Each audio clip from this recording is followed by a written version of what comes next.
pada percobaan 1 yaitu penguat transistor. Adapun tujuan dari percobaan ini yaitu ada tujuan instruksional umum dan tujuan instruksional khusus. Untuk tujuan instruksional umum, yang pertama itu mempelajari prinsip kerja dari penguat transistor. Lalu tujuan instruksional khusus yaitu menentukan gain dari penguat transistor. Yang kedua, menentukan selisih fase input dan output. Dan yang ketiga, menentukan faktor penguat arus. Adapun alat dan bahan dari percobaan ini, yang pertama kabel probe, lalu baterai dan soket, selanjutnya kapasitor, lalu transistor, lalu resistor, kabel tembaga secukupnya, kabel penghubung secukupnya, adaptor, osiloskop, dan function generator. Kita terlebih dahulu membuat rangkaian seperti ini. Nah, rangkaian ini telah sesuai dengan yang ada di modul. Jadi, kita menghubungkan antara kapasitor dengan resistor, kedua resistor ini, lalu kita hubungkan dengan basis dari transistor. Lalu, kolektor dari transistor kita hubungkan dengan resistor dan kapasitor. Lalu emitornya kita groundkan. Dan juga resistor ini dan ini dia terhubung. Dan juga yang ini terhubung dengan emitor dari transistor. Untuk inputnya itu ada di kapasitor. Jadi ini input. Input ini kita hubungkan dengan function generator. Jadi bagian ini kita jepit nanti dengan penjepit buaya. Lalu untuk outputnya dapat kita lihat outputnya itu ada di kapasitor, di ujung kapasitor. Jadi ini output. Output ini kita hubungkan dengan osiloskop.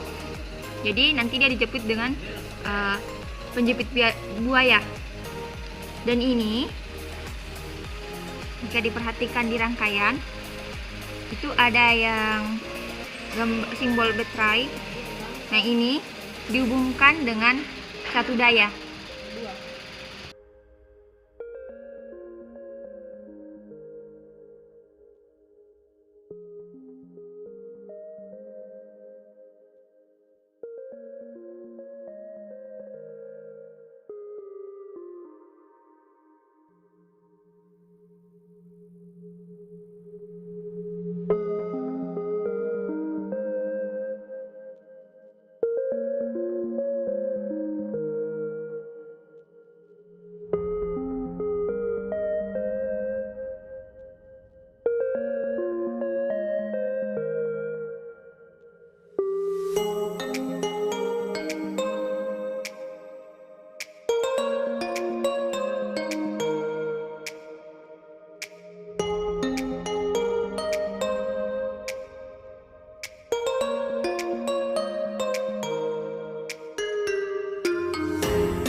Pertama-tama kita menghidupkan function generator dan osiloskop.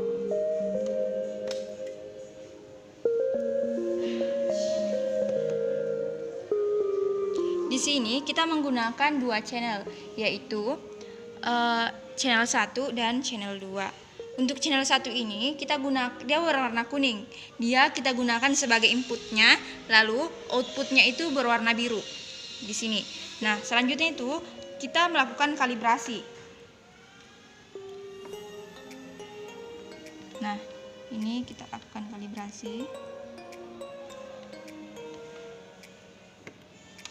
Dan kita auto set.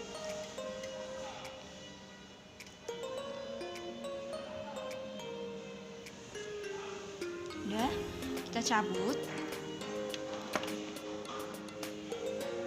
Dan untuk mencari inputnya, kita menghubungkan.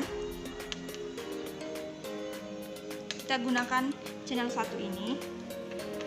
Kita mengatur di function generator, kita atur frekuensinya itu jadi 100 Hz. Nah, ini untuk mencari inputannya. Kita menjepitkan secara langsung.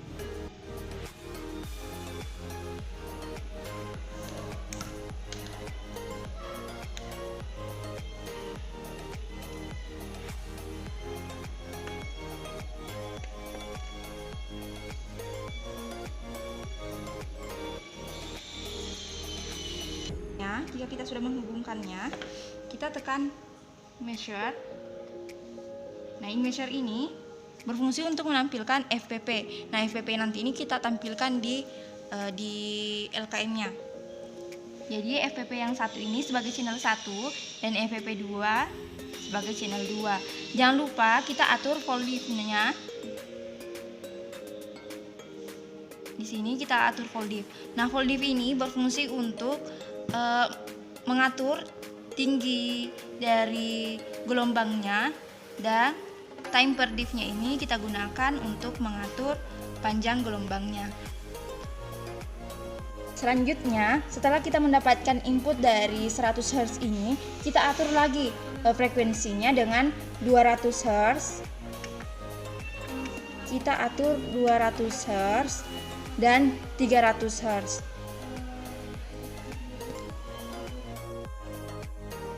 Jadi, untuk mendapatkan gelombang output atau keluarannya, pertama-tama kita menghubungkan function generator dengan inputan dari rangkaian. Di sini kita menjepitnya menggunakan penjepit buaya. Selanjutnya di bagian osiloskop, kita perhatikan di situ ada dua kabel probe. Nah, sebelumnya menggunakan osiloskop ini kita kalibrasi dulu seperti cara untuk mendapatkan inputnya. Untuk mendapatkan gelombang output, kita hubungkan channel 2 yang berwarna biru dengan outputan atau output dari rangkaian. Nah, jadi di osiloskop itu nanti tampak gelombang berwarna biru. Nah, itu berfungsi atau menandakan gelombang keluarannya. Selanjutnya, kita hubungkan bagian input atau channel 1 yang berwarna kuning dengan bagian inputan rangkaian. Jadi nanti di osiloskop akan tampak dua gelombang berwarna kuning sebagai input dan gelombang biru sebagai output. Setelah itu kita atur di bagian function generator frekuensinya. Jangan lupa gelombang masukannya itu sinus. Nah, setelah kita atur frekuensinya 100, kita amati lagi di bagian osiloskop bagaimana bentuk gelombang keluarannya dan masukannya. Setelah itu kita atur lagi frekuensinya 200 dan 300. Jangan lupa amati bentuk gelombang setiap penambahan frekuensinya.